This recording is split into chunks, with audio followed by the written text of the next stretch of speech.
ఎన్నో వివాదాల మధ్య మొదలైన భోగాపురం ఇంటర్నేషనల్ గ్రీన్ఫీల్డ్ ఎయిర్పోర్ట్ ఈరోజు ఎన్డీఏ కూటమి ప్రభుత్వం వచ్చిన తర్వాత డబుల్ ఇంజన్ సర్కార్లో ఖచ్చితంగా ఈ రాష్ట్రం అభివృద్ధి చెందుతుంది అన్న దానికి ఉదాహరణగా శరవేగంగా పనులు ఈరోజు సాగుతున్నాయి అధ్యక్ష. 2026లో దాన్ని ప్రారంభించడానికి అన్ని రకాల సన్నాహాలు జరుగుతున్నాయి.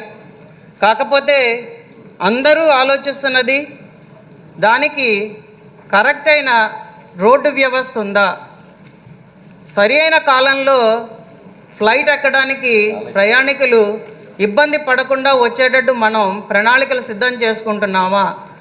ఎందుకంటే ఆ సూచనలు ఏవి అంత ఎక్కువగా కనిపించట్లేదు అధ్యక్ష. ఎందుకంటే సార్టింగ్ కెపాసిటీయే 45 లక్షలని చెప్పడం జరుగుతున్నది.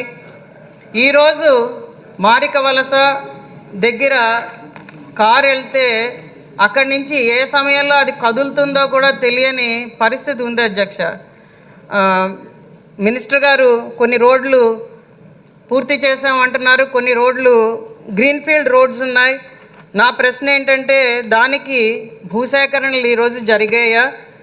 ఏ కాలానికల్లా ఈ రోడ్లు పూర్తి చేస్తారు? ఎయిర్పోర్ట్ ప్రారంభ సమయానికి ఈ రోడ్లన్నీ కూడా అయ్యే పరిస్థితి కనిపిస్తున్నదా? ఈ రోడ్లన్నీ కూడా చాలా మటుకు విడ్త్ మనకి సరిపోతుందా అన్నది కూడా చూడాల్సిన పరిస్థితి ఉంది అధ్యక్ష. దానికి ఏమైనా ప్రత్యేకంగా దాన్ని తొందరగా చేసే విధంగా ప్రణాళికలు ఏమైనా సిద్ధం చేసుకుంటున్నారా? ఎందుకంటే ఈరోజు విశాఖపట్నం ఎయిర్పోర్ట్ నుంచి, ప్రస్తుతం ఉన్న విశాఖపట్నం ఎయిర్పోర్ట్ నుంచి భోగాపురం ఎయిర్పోర్ట్కి 54 కిలోమీటర్ల దూరం అధ్యక్ష. అక్కడి నుంచి ఇక్కడికి రావాలంటే 1.5 నుంచి 2.5 గంటలు ఖచ్చితంగా పడుతుంది. అంతా ట్రాఫిక్ అంతా అటునుంచే రావాలి, ఎక్కువ ట్రాఫిక్. విజయనగరం శ్రీకాకుళం నుంచి తక్కువ ట్రాఫిక్ ఉంటుంది చెప్పాలంటే. కాబట్టి దాని మీద ప్రత్యేక శ్రద్ధతో చేయాలి. మెట్రో వస్తుందని చెప్తున్నారు కానీ ఎప్పటికి వస్తుంది?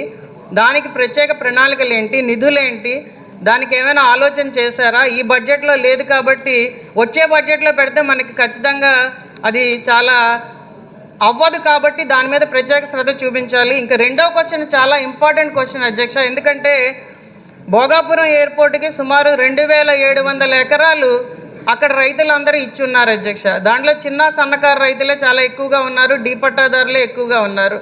వాళ్ళందరూ ఈరోజు ఆ ఎయిర్పోర్ట్ రావడం వల్ల కనెక్టివిటీ పోయింది పూర్తిగా. ఆ పంచాయతీలందరికీ కనెక్టివిటీ పోయింది. కాబట్టి దానికి సంబంధించిన రోడ్ల మీద ఏమైనా ప్రత్యేక ప్రణాళికలు చేస్తున్నారా? ఎందుకంటే వాళ్ళందరూ ఈరోజు బయటికి రావాలంటే చాలా కష్టంగా ఉంటున్నది. అదొక గ్రోత్ హబ్గా మనం చూస్తున్నాం. కాబట్టి అక్కడ అభివృద్ధి రావాలి అంటే ఖచ్చితంగా ఈ రోడ్లు అనేవి చాలా ఇంపార్టెంట్ అధ్యక్ష. కొన్ని రోడ్లని ఐడెంటిఫై చేయడం కూడా జరిగింది. ముక్కాం టు చాకవలస, అలాగే Dibbalapalem to Savaravilli, Polipalli to Modavalasa, Baireddipalem to Sabbannapeta, అలాగే కంచేరు టు రామచంద్రపేట. ఇవన్నీ రోడ్లు చాలా ఇంపార్టెంట్ రోడ్స్ అధ్యక్ష. అక్కడ వాటన్నిటి మీద ఏమైనా ప్రత్యేక ప్రణాళికతో ముందుకు తీసుకొస్తున్నారు? ఎందుకంటే కొన్ని రోడ్లు 2040 మాస్టర్ ప్లాన్ రోడ్స్ కూడా ఉన్నాయి అధ్యక్ష ఇందులో. అవన్నీ కూడా ఏమైనా సవరణలు చేసి ఖచ్చితంగా నేషనల్ హైవేకి కనెక్టివిటీ ప్రాతిపదికగా ఏమైనా దృష్టి పెట్టారా అన్నది ఈరోజు మీ ద్వారా మినిస్టర్ గారిని అడుగుతున్నాం అధ్యక్ష. ధన్యవాదాలు అధ్యక్ష.